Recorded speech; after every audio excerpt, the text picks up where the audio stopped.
Italie. Nous allons continuer la deuxième partie de notre information sur le dimensionnement d'un panneau publicitaire. Voilà. Alors, maintenant, ce niveau, je vais vous montrer comment est-ce qu'on peut passer directement au dimensionnement. Voilà. Alors, qu'est-ce que je fais premièrement?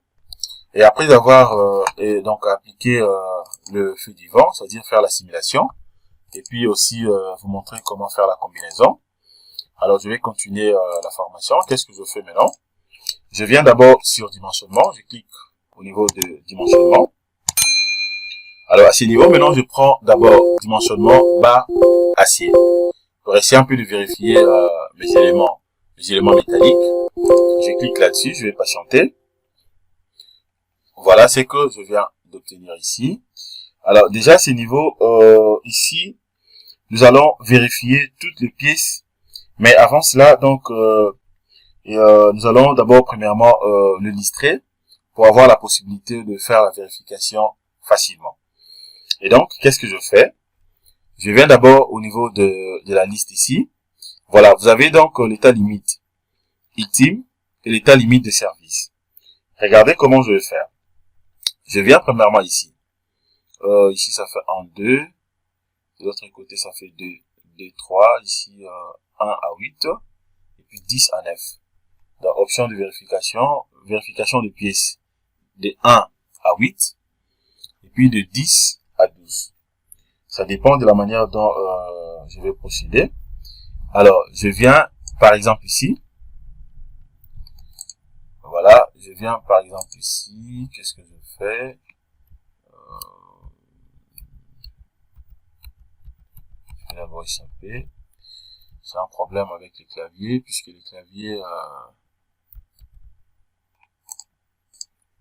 Donc, je vais commencer d'abord avec les LS. Je vais lister à partir d'ici. Voilà comment je fais. Je vais d'abord lister à partir d'ici. Alors, je viens au niveau de la combinaison. Ça, c'est simple. Je viens sur la combinaison. Je viens sur la combinaison. Alors, à ce niveau, maintenant, qu'est-ce que je fais ici? Je vais vérifier d'abord ce que j'ai ici.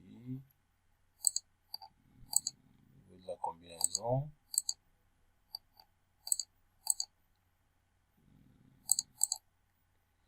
Si je viens, je prends type.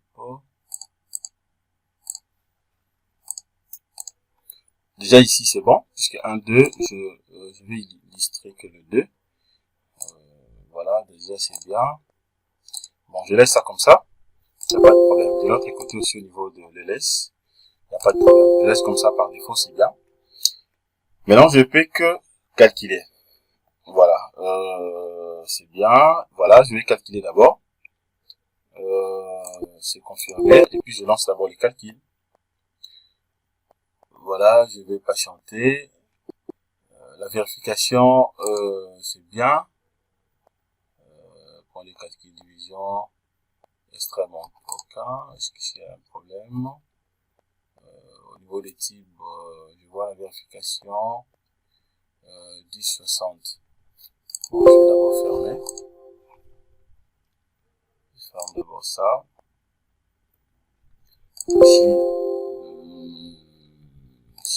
Si je prenais par exemple, je vais d'abord essayer un peu de séparer. Je prends des 1. Ici, je prends des 1 à 8. De l'autre côté, je prends des 10 à 12. Et je lance d'abord les calculs.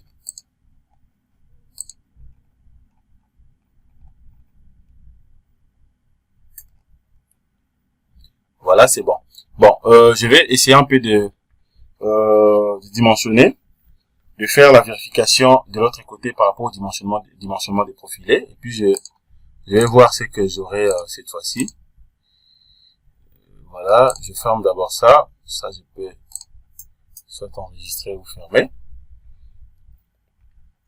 Voilà. Ok, on va passer maintenant au dimensionnement de la semelle. Alors, pour le dimensionnement de la semelle, d'abord, je vais commencer à partir d'ici. Je prends d'abord dimensionnement. Je fais d'abord le type des assemblages. Je prends dimensionnement assemblage acier. Je clique d'abord là-dessus.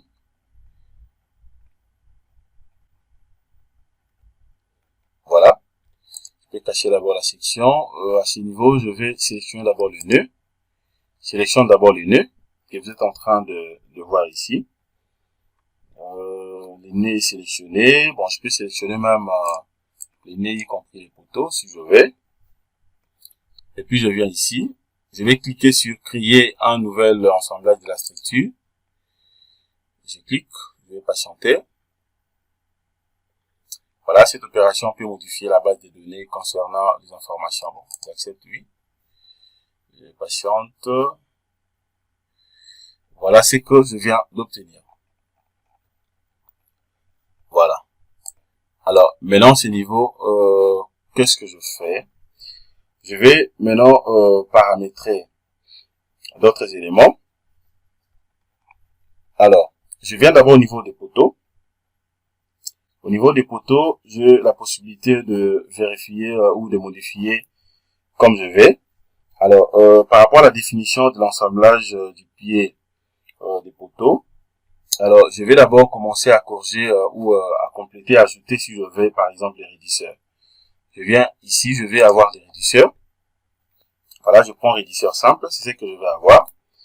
Donc, je vais qu'on puisse placer les raidisseurs pour ne pas faciliter les glissements. Regardez ici, c'est bon, donc ça serait comme ça. Voilà, je vais avoir les raidisseurs. Je viens d'abord au niveau de la platine ici. Au niveau de la platine, est-ce que j'ai des éléments à modifier ici? Platine supérieure, platine base du pied de poteau. Voilà, je laisse comme ça par défaut les dimensions. Qu'est-ce que je fais? Ici, là. Ici, déjà, poteau, j'ai passé les réducteurs. Platine, c'est bon. Alors, je viens maintenant au niveau des réducteurs. Par rapport au réducteur ici, je vais d'abord, je prends d'abord ça. Je fais d'abord ce choix, je vais voir ce que le logiciel va me donner. Et puis c'est tout. Je prends maintenant l'ancrage. En ce qui concerne l'ancrage, est-ce qu'il y a des éléments aussi à modifier? Est-ce qu'il y a des éléments à modifier ici? Je viens par exemple au diamètre. Le diamètre ici, je vais changer un peu. Voilà là, les claviers, les 11, carrément rapidement. Le réducteur, j'ai pris ça. L'ancrage ici, je vais changer.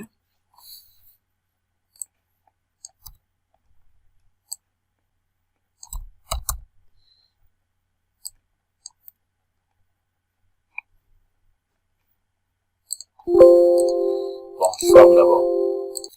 Alors, je reprends. Il y a un problème avec les claviers. Hein. Les claviers me dérangent un tout petit peu ici. Je prends ça. L'ancrage, bon, je laisse d'abord l'ancrage comme ça. Je vais voir ce que le logiciel va me donner. Comme ça, je pourrai modifier soit après. Voilà.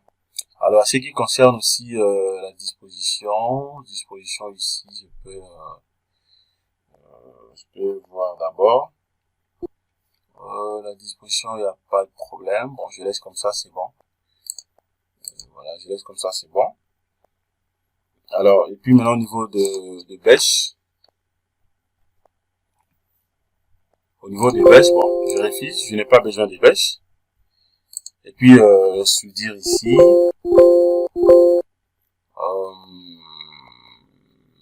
La réduction ici, je prends 5 mètres, 5 mm. Je prends 5 mm. Je viens maintenant au niveau de la fondation. La fondation ici, je vais travailler avec le bouton 25. Je prends B25. J'applique d'abord. Je prends B25. Il y a un sérieux problème avec le clavier. Je prends B25. J'applique d'abord. Voilà, j'ai modifié que le béton. Paramètres réglementaires ici, je peux aussi vérifier. Paramètres réglementaires, bon, je laisse comme ça, c'est bon, j'applique. je clique d'abord sur vue d'ensemble pour voir ce que je viens d'obtenir cette fois-ci. Regardez comment ça va se représenter.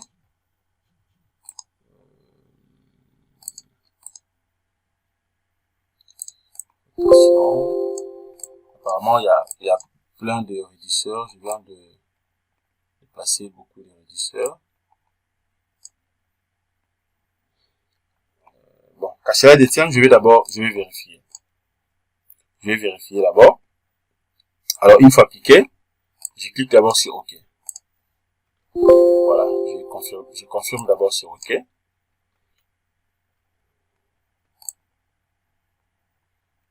Ça, c'est un peu trop, ça je peux diminuer. Je vais d'abord relancer les calculs. Je vais d'abord lancer les calculs pour voir ce que j'aurai. Je viens ici. Je vais lancer d'abord les calculs. Je lance les calculs. Je patiente.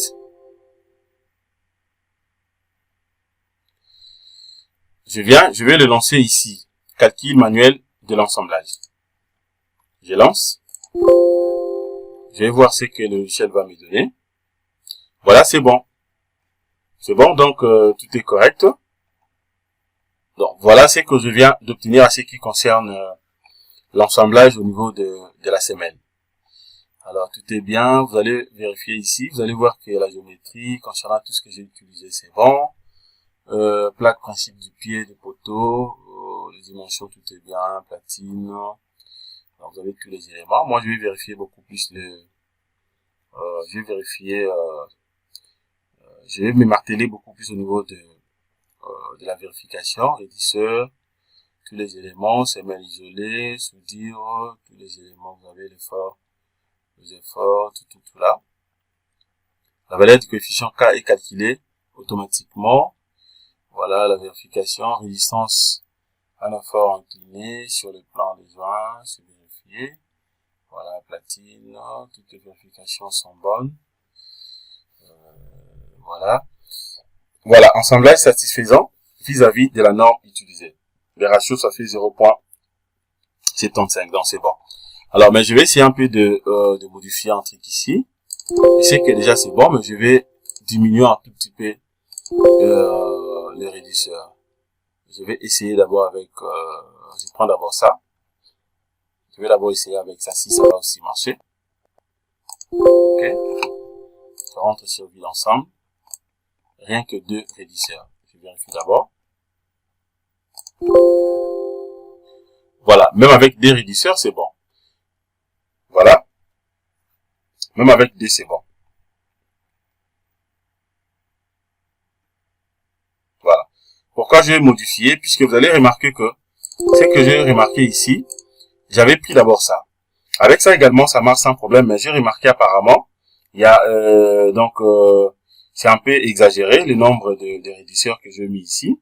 C'est pour cela que j'ai modifié. J'ai pris ça par exemple. Voilà, c'est ce que j'ai pris par défaut. Alors en appliquant également au moment où j'ai relancé les calculs. Donc tout est bien. Et voilà ce que je viens d'obtenir. Voilà. Donc cela revient à dire quoi? Cela revient à dire qu'à ce niveau ici, normalement, je peux réaliser même ces projets, par exemple, sans mettre les réducteurs. Sans mettre les réducteurs, ça va marcher sans problème, ou carrément je peux mettre seulement 2. Ou si je vais pour essayer un peu d'être beaucoup plus en sécurité, je peux également prendre 4. Je mets seulement 4 réducteurs de part et d'autre, et puis c'est tout. Voilà ce que je viens d'obtenir. Donc c'est bon.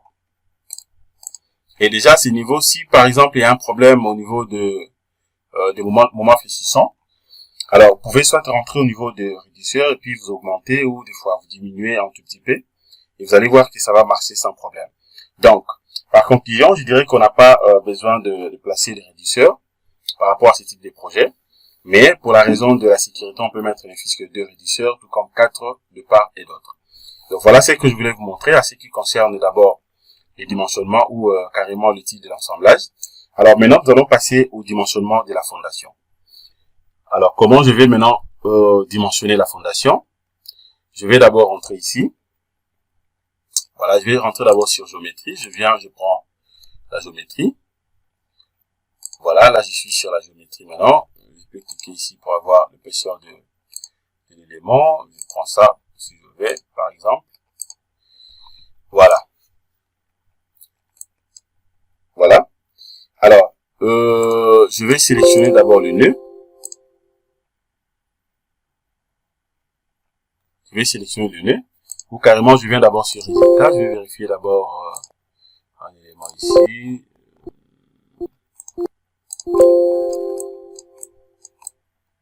Voilà, je vais de l'autre côté.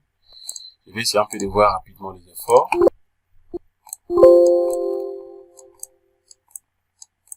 Voilà, là déjà c'est bon.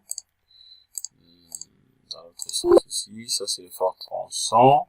Regardez l'effort tranchant.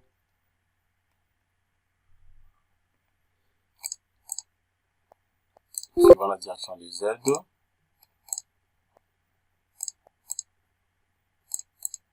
Je vais voir d'abord le moment.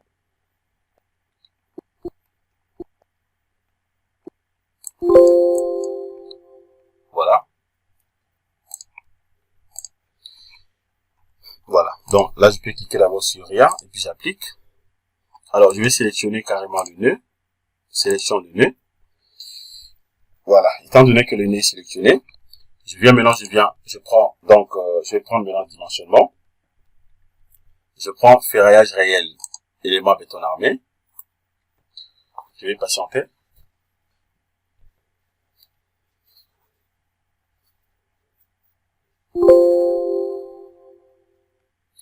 Voilà.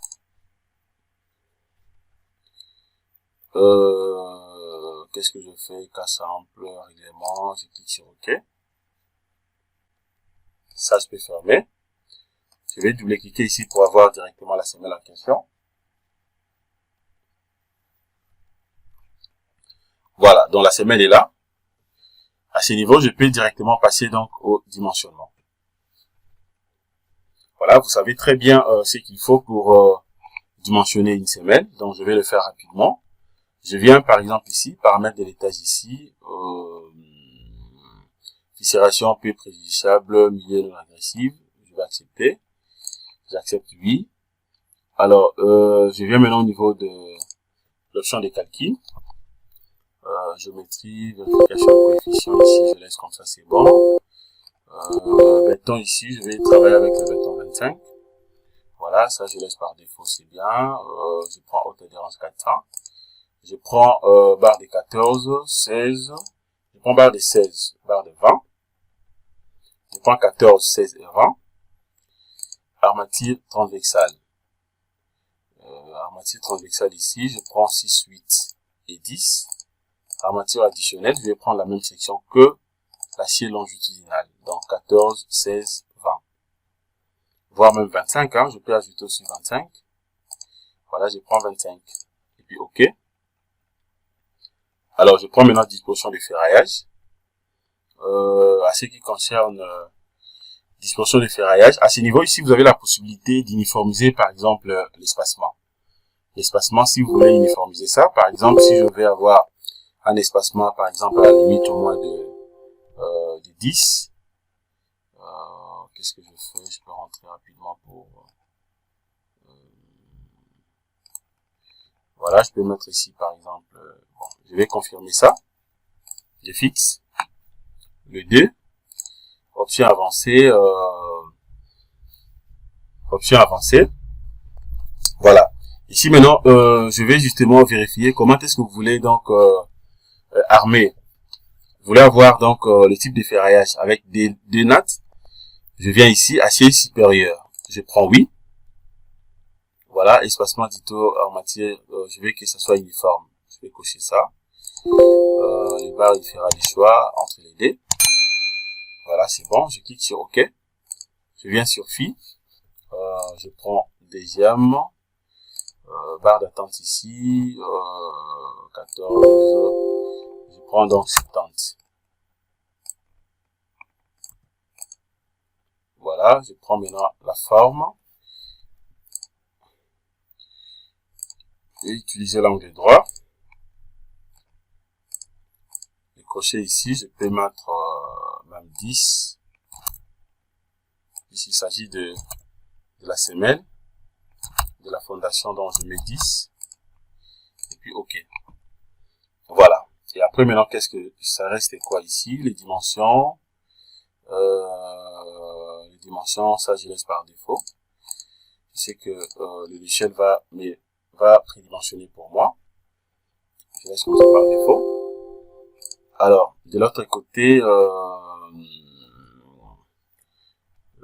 ici, le chargement, donc c'est pris par défaut en fonction de ce qui a été défini. Donc, je vais corriger ça après. Alors, définir sol ici. Le sol ici, je prends argile. Je prends argile. De l'autre côté, je peux prendre argile très ferme. Puis je peux prendre même brique compact. Bon, je prends ça comme ça. Et puis ici, je laisse comme ça par défaut, hein, et j'applique. Voilà. Option géotechnique. La contrainte, je vais calculer. La contrainte, je prends des laboratoires. OK. Je vais prendre analyse, paramètres de dessin. Voilà, je vais cocher nombre, espacement et tout. OK. Puis je lance les calculs. Je vais d'abord voir ce que le logiciel va me donner.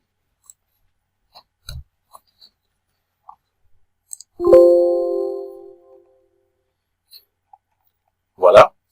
Alors, sauf que je vais d'abord entrer ici. Je vais modifier un truc à ce qui concerne les dimensions, puisque j'avais pas fixé donc la charge de l'autre côté.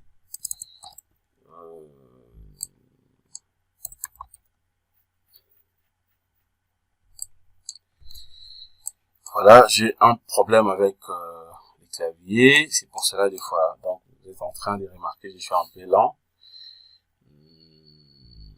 Bon, si je prends ça d'abord comme ça. Et puis de l'autre côté, ça a de la hauteur. Ici, ça fait